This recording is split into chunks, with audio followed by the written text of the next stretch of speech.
Hi there, I'm Nancy Nash with Starfish Strength, and today I want to take you through a lower body workout designed to give you maximum results in minimal time.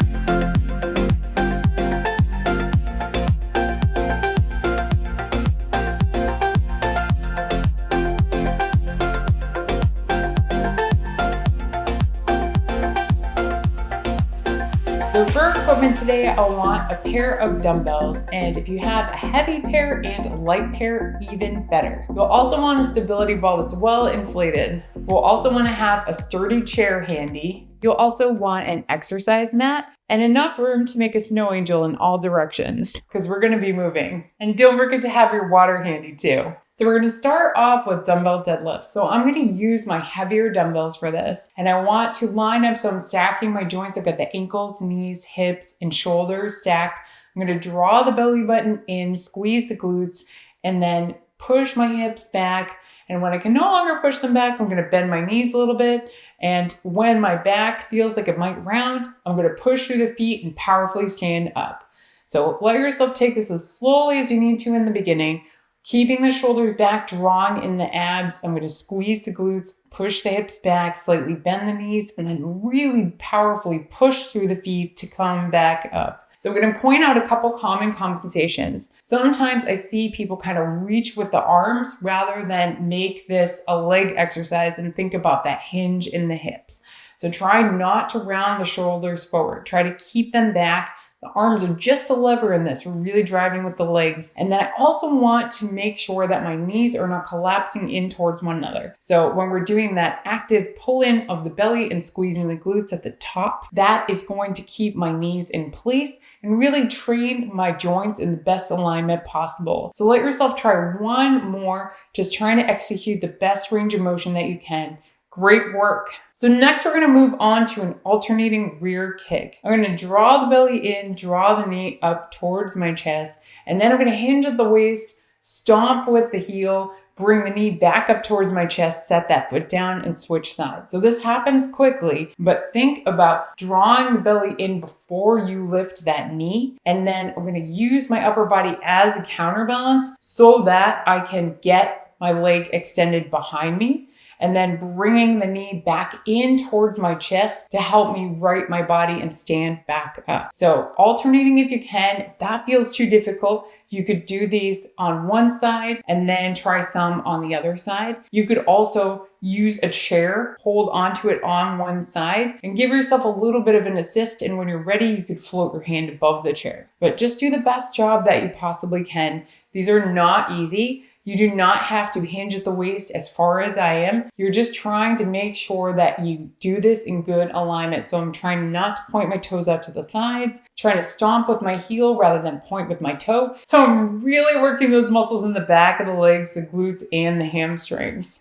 All right, nice job. We're going to move on to our third exercise. So coming onto the floor, I'm going to do a stability ball hamstring curl. So I'm going to lay all the way down on my back. I'm going to position my heels in the middle of my stability ball, position my hands down at my sides, draw my belly in, squeeze my glutes, lift the hips, kick both heels towards my hips, straighten the legs, and then lower the hips all the way down. Give yourself a couple where you lower the hips all the way down. And then if you feel ready to take it further, we're going to do this again, but I'm going to keep the hips elevated in between. Now, I don't want to do that if I'm feeling a stitch in my lower back. If you are, then just stick with that original version. But you'll notice if you're keeping the tension on these muscles that you really start to get that burn in the hamstrings and the glutes. Just make sure you can keep the hips level. Make sure you can draw the belly in and squeeze the glutes on both sides so that you're doing this functionally and you're not going to have any bad aches later on. And if you find that your legs are fatiguing, go ahead and just hug your knees towards your chest for a moment or stretch all the way out and then come back and do a couple more. All right, see if you can do one or two more in a good range of motion. Grab some water if you need to, and then we're going to repeat this from the top. So coming back into my deadlifts, I'm going to grab my heavier dumbbells, line up so I've got my joints stacked, draw my belly in, pull my shoulders back, actively squeeze the glutes as I hinge at the waist, push the hips back, and then really drive through the feet to come up. So you might just kind of intuitively bend your knees at some point, but just make sure that the knees are not passing the toes, because that is something where we're putting a lot more stress on the quads and the knees than we are on the hamstrings. So really thinking about consciously drawing in the abs, consciously squeezing the glutes is really going to help me make this exercise work the muscles that we're trying to train. And I'm going to push the hips back almost so far that I lose my balance. And then as soon as I feel like I am beginning to lose my balance, I'm going to really drive through the balls of the feet to come up. And I want to drive through the balls of the feet powerfully, almost like I could be jumping. So if you can, think about that eccentric lower being slower, and then that push on the way up being more powerful. Nice work. See if you can do one more. Great job. Let's move on to those alternating rear kicks. All right, so dropping the dumbbells, I'm going to draw the belly in, bring the knee towards my chest, and then hinge at the waist, stomp, bring the knee back in towards my chest, set that foot down and switch sides. Now, the other part with this is that the balance points in my foot that I want to use are both sides of the ball of foot and the heel. So we're drawing the belly in, we're squeezing the glutes. That's going to help with that ankle, knee, and hip alignment. That's going to give you good balance, but also thinking about having an active arch in the foot and using those balance points on both sides of the ball of the foot and the heel is also going to help us. So you can kind of think about that like your little tripod. And then again, if you do need to hold on to a chair or a rail so you have your balance throughout these, please do that. Keep practicing. Your balance will get better, I promise. All right, great work. We're going to come back down to the floor and do our stability ball hamstring curls. So I'm going to lay all the way down on my back. I'm going to place the ball so it's centered right underneath my heels. Place my palms face down on the floor. Draw my belly in, squeeze the glutes. Lift the hips as I kick the heels towards my hips. Straighten the legs almost all the way. If I need to set the hips all the way down, I can. And if not, I'm going to lift the hips up after I've gotten like 80 to 90% of the way down. Keeping the stress on the glutes and hamstrings and calves, and really training the back of the legs. And again, if you are experiencing any sort of muscle cramp or tenderness, just go ahead and set the hips down for a moment. Let the legs relax. It's a really hard exercise, and then come back and try a couple more. I can also be using my arms to assist in this exercise too. So as I'm lifting the hips, I'm also pushing the palms down into the floor to help me lift the hips, because if you didn't already notice, the pelvis is kind of the heaviest section of your body. All right, so see if you can do one or two more with a really good range of motion. Nice work. We're going to move on to our next set of exercises. Make sure you grab some water if you need some. So I'm going to come and do a dumbbell front squat. I'm going to direct you to do a rack squat first, but if that doesn't work, then we'll switch it up. So I'm going to take the dumbbells and put one on each shoulder, and I'm going to expand that area between my shoulder blades so that I feel like I'm really solidly supporting these dumbbells with my upper body. So lining up for my squat, I've got my joints stacked. I'm going to draw my belly in, and I'm going to think about going straight down and straight back up. So on the way down, I'm really trying to make sure that I keep that ankle, knee, and hip alignment. And on the way up, I'm going to squeeze my quads, lower abs, and glutes to drive my motion back up to straight legs. My other modification, if this doesn't feel good in the shoulders, is to just hold one dumbbell at your chest. So I'm still going to do the same thing, stack the joints, draw the belly in, keep the knees, hips, and ankles aligned, keep the chest up, and think about going straight up and down. So deadlifts are forward and back like a hinge, right? But my chest is not collapsing when I do a squat. I'm still looking straight forward. So if you can find something in front of you to look at and not look at the floor, that will help you. And also just holding something in that rack position or in the front of the body is going to help us keep the chest lifted and help us keep the abs engaged. Now, you don't have to squat quite as low as I am, but you do want to make sure that the knees are not passing your toes. So if you are finding that there's compromise there, then I would actually put your sturdy chair behind you. Just go down as low as you reasonably can without your knees passing your toes. And eventually you'll be able to touch down to the chair. Kind of gives the mind a little bit of a level of security to do that. And then you'll be able to take yourself off the chair. So try one more with a really good range of motion. Nice work. So we're gonna go into a side-to-side lunge. So you can either have one weight at your chest for this, or you can choose to drop the weight entirely. So as I step to the side, I'm gonna line up my hip over my ankle, push the hip back, and then drive off that foot, come back to center before switching sides. So I don't want my lunges to be so wide that I cannot line that hip up over the ankle, because that's not gonna feel good for the knee, and it's really not gonna help me functionally train the body. So again, if you need to have a shorter range of motion for this in the beginning, that is absolutely fine. So focus on drawing the belly in, lining that hip up over the ankle, squeezing the glutes as you push through that foot powerfully to come back to center, and see if you can make that push powerful on the left and right. Because again, most of us have a dominant side, and we're probably going to notice it here. Either one hip's going to feel super tight, like I can't get into that lunge, or one side is going to feel powerful and the other kind of feels weak. So do your best to make this even. And if you're diligent with this, you will notice that you start to have that equal power on both sides. So our last exercise in this circuit is a mount climber. So I can either use my sturdy chair and come onto my forearms on my chair, or I could come down onto the floor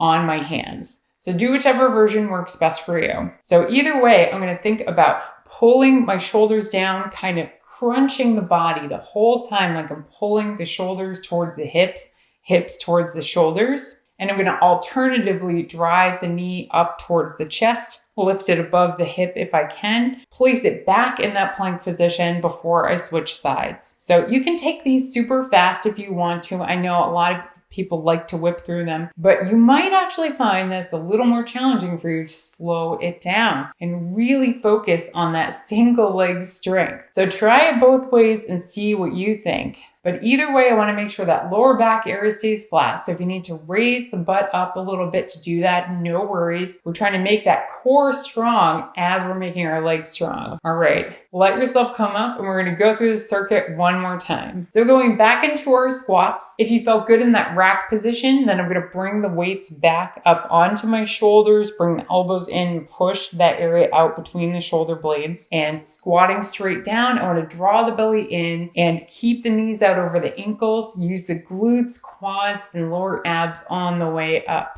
If you need that chair behind you, definitely use it.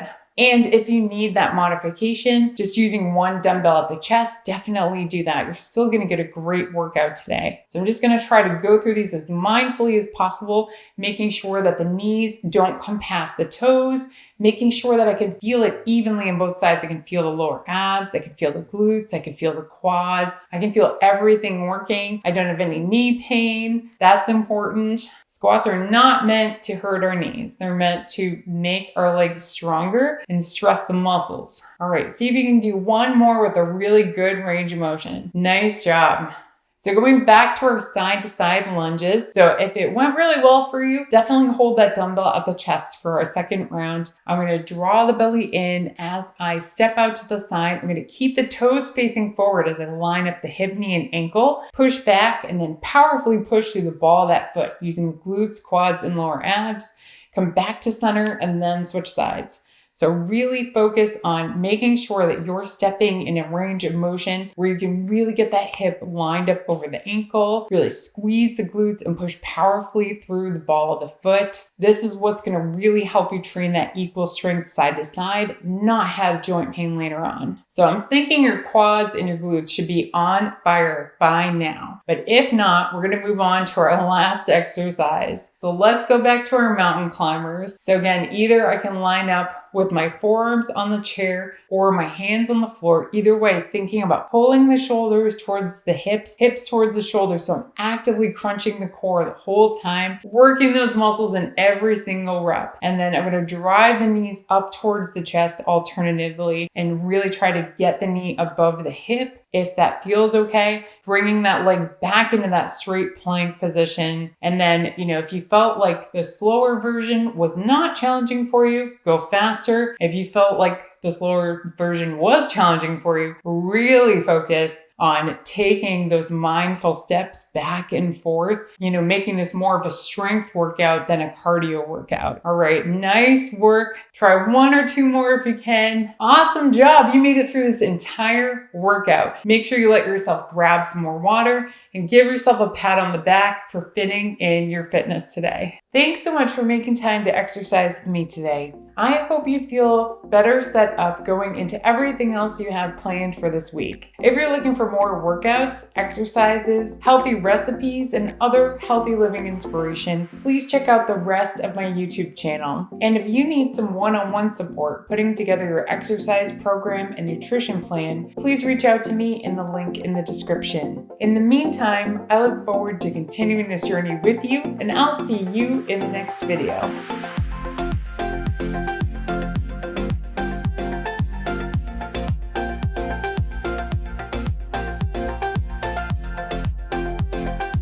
Want to help me exercise? Come here. I know, you're really good at this. Ready? Ready? Let's do it. Ready? Whee! Good job.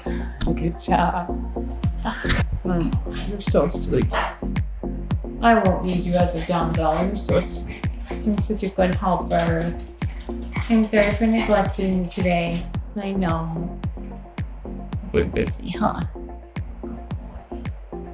Thank you for your fluffy support. I appreciate it. Aw, so sweet. So are you a lady of the night? Yeah. Did you come working hard today? Thank you. Thank you for your hard work protecting us. Yes, I appreciate it. Okay.